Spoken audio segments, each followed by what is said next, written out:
The good news about today's windows is that there are a variety of new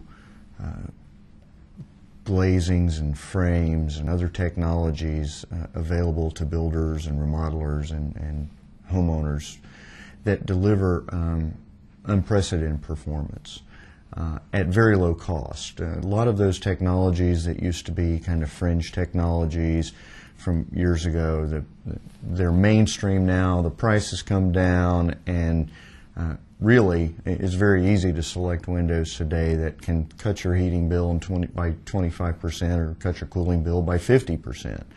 So this creates a whole new series of opportunities for builders who are doing new construction for downsizing air conditioners and delivering improved occupant comfort, controlling unwanted solar heat gain, reducing air conditioning loads, and just basically delivering a building that's more easy to control.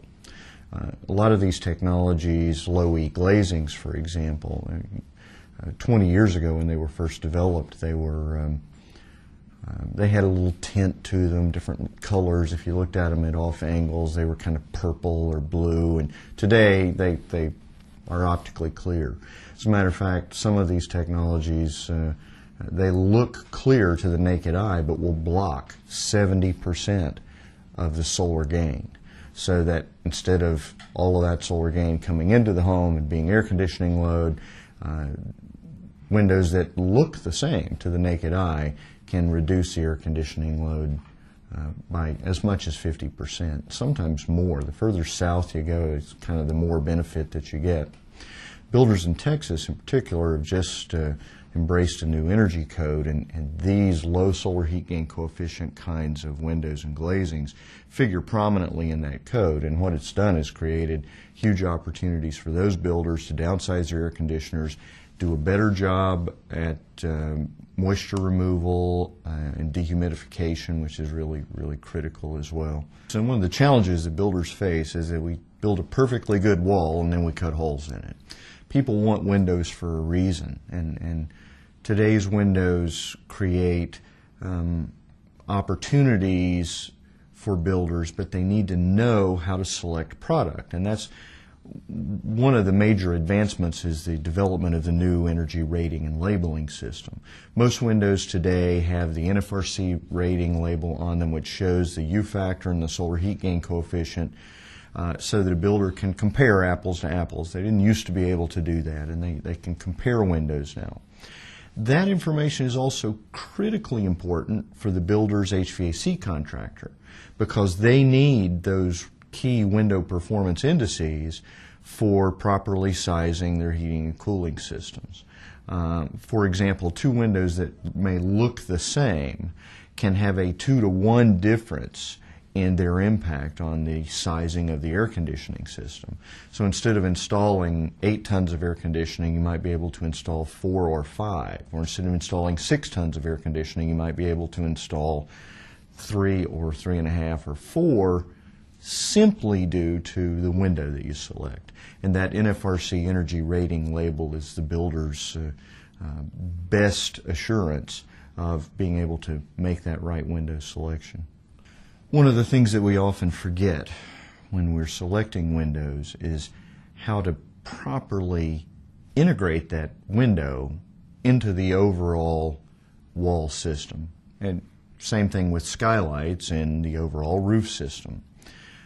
Issues of water management and drainage go hand in hand with the energy management. Air sealing, for example, same set of issues.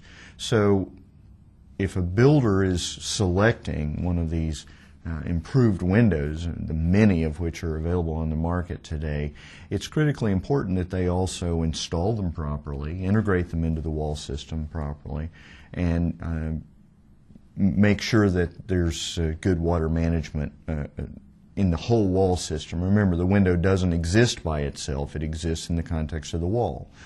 So, for example, if you're using house wraps or flashings or different siding techniques or brick or stucco, all of those require different attention to details. So it's not just the product selection, It's also the product integration into the wall. One of the most confusing areas about windows has historically been an argument over framing materials. It used to be we had a limited number of frames. We had wood, we had aluminum, the newer material was vinyl. Some of the old historic buildings had steel windows in them. Well, today, most window frames are made from a variety of composite materials. Some will have wood and aluminum, or wood and vinyl, or aluminum with a thermal break, or some new wood vinyl composite. So it's not really appropriate today to say, well, I'm picking a wood window, because odds are that wood window has a variety of materials in that frame. Or I'm picking an aluminum window. It may have a variety of materials in that frame. So there are different ways that color is delivered. There are different ways that thermal performance is delivered. There are different ways that structural performance is delivered. For example, you might get a vinyl window that looks white and has low maintenance exterior, but it might have to be reinforced with aluminum or steel or some other reinforcing system to handle structural loads on, particularly for very large units. Also, when you're ganging windows together, you change their structural requirements and everything.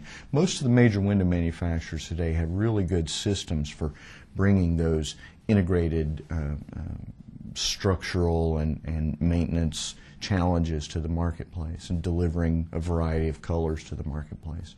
Another set of misconceptions that's common about windows is that all low-E glazings are the same. That couldn't be further from the truth. Just because a window has a low-E glazing in it does not mean it's necessarily energy efficient for a given climate.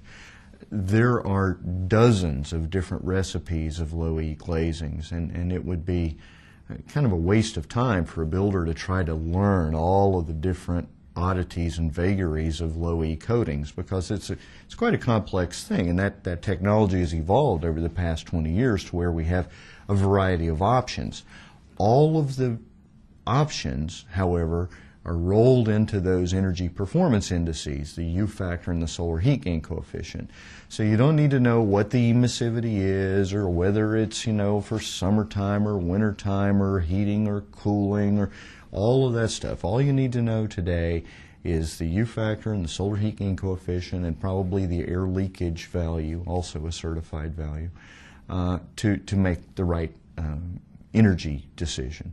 Those misconceptions about low-E coatings, remember, they were born back in the 70s, when we were focused on heating. We had the Arab oil embargo, and then the Northeast was trying to figure out, what do we have to do? And we focused first on insulation, and then in the 80s we focused on upgrading our appliances, heating systems, furnaces, air conditioners, hot water heaters, and today the window is probably one of the most critical elements to delivering improved comfort and durability in the home.